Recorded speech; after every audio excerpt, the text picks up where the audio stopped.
Hey guys, this is OddOneGaming. This is going to be another Dragonheir SilentGods video.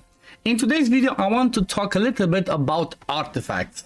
By this point in the game, like we are about almost 3 weeks in, and most of you have already maybe farmed up a few of essences of creation, maybe a few of the, imprint stones in order to get yourself some artifacts. And you might be deciding like, okay, which one should I go for first? The rare ones have different imprint stones. They have imprint stone 1, the epic ones have imprint stone 2, and then the legendary ones, they have soul imprint. It's obviously have to be different because it's legendary. But for today, I just want to talk about the rare ones because these are going to be most common for people to use early on because, unless you're maybe a spender, it's going to be a lower chance that you actually pull dupes of epic. So the rare ones you can get from pulling dupes of rares or even of the common. So that's why I want to touch base with this one first. So I'm not going to be doing a tier list per se, like, I'm not going to put it S tier, A tier, whatever. I'm just going to go through them and I'm going to talk about what they can do, if they're useful, if not, and who you should be using them on, okay?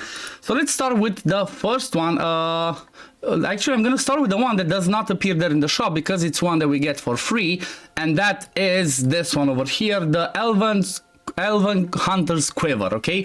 So this one is arguably the best one from the rare ones because it gives you the right stats that you need. It gives you flat attack and it gives you attack percent.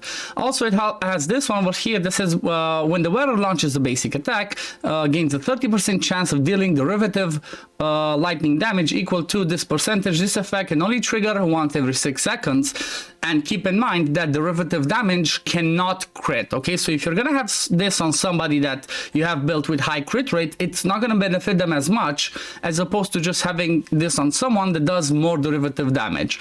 As an example, you might have dauntless people, such as like, Shalters, such as Ivelios, such as Nimbus. So anybody that's usually a dauntless hero that has in their kit that says, can deal derivative damage, that's going to be extra helpful for them because derivative damage scales off of attack percent and enlightenment. So just boosting this up for that one is going to be, it's going to be the best case scenario. Obviously, early on, you might just use it on your adventurer or any other DPS that you have that you want to gain more attack for. But when it comes to later on, just keep in mind you want to use this on dauntless, like I said, or maybe even somebody that's like poison that deals poison damage. That's where this one's gonna come best. Now let's jump back into the shop because we finished that one, and let's start looking through the other one. So Ancestor's Bone gives you attack and HP percent. Like I said, this one does not give you a good combination because you'd prefer to have attack percent, crit rate, crit damage, stuff like that. But it can still be useful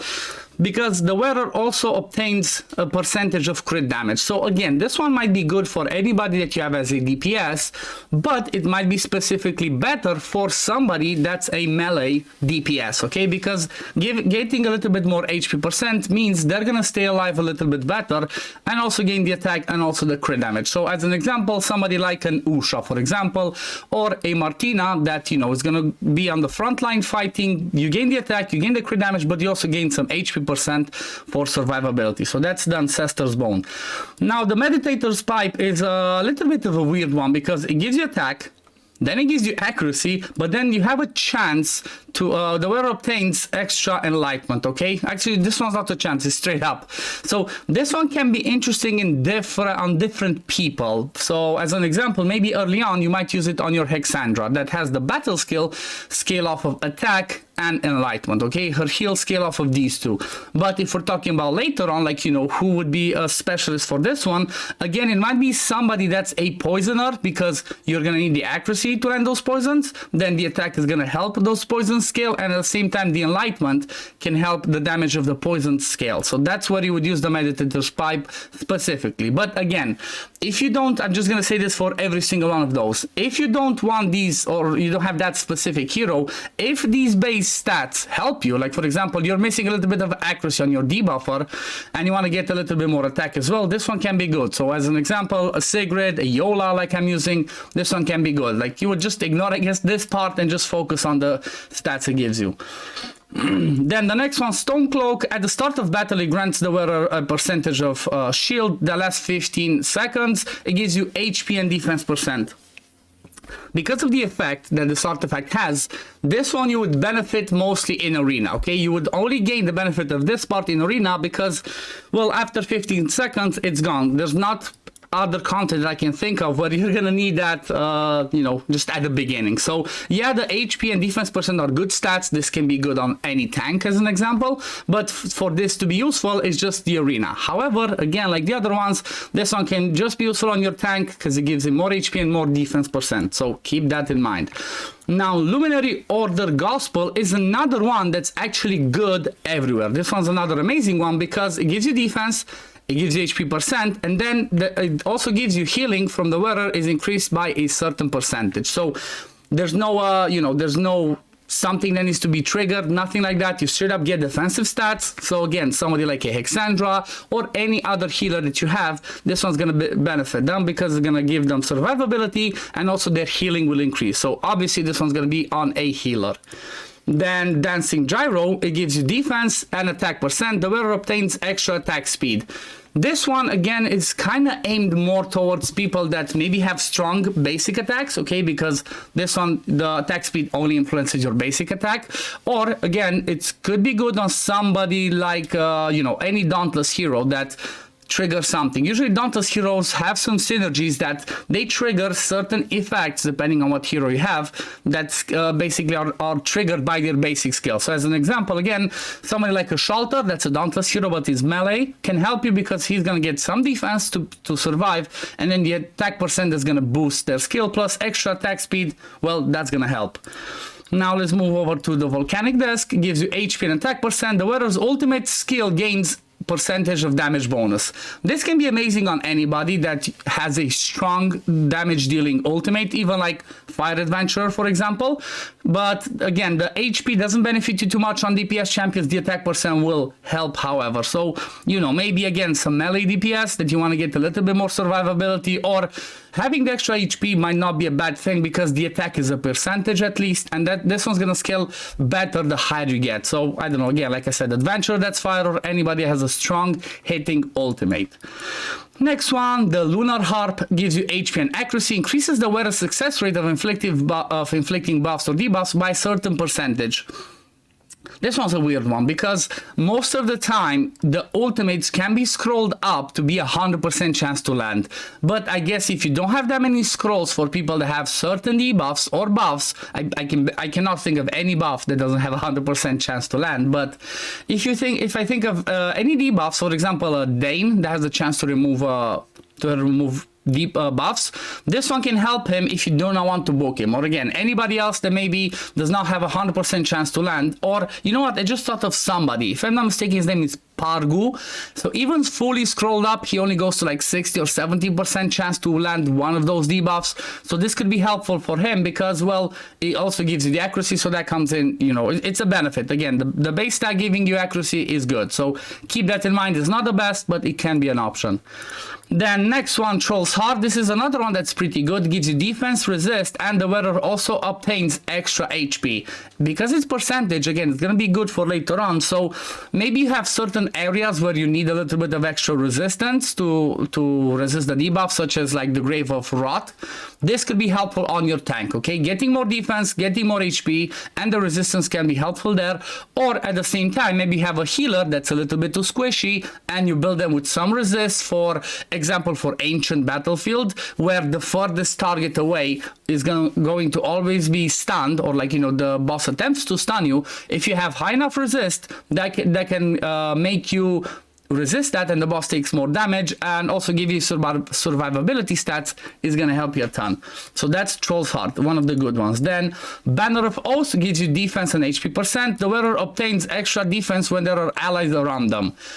This one's not too specific, so if it's just like one ally around them, then this can be amazing, okay? Because it already gives you defense, it already gives you HP percent, and getting an extra defense percent can be huge. So maybe you're going into a battle with two tanks. This can be helpful, as one of the tanks will get more defense. So as an example, somebody like a Frurbath, which has damage based off of his defense, but his battle skill does a healing nexus that scales off of his defense as well.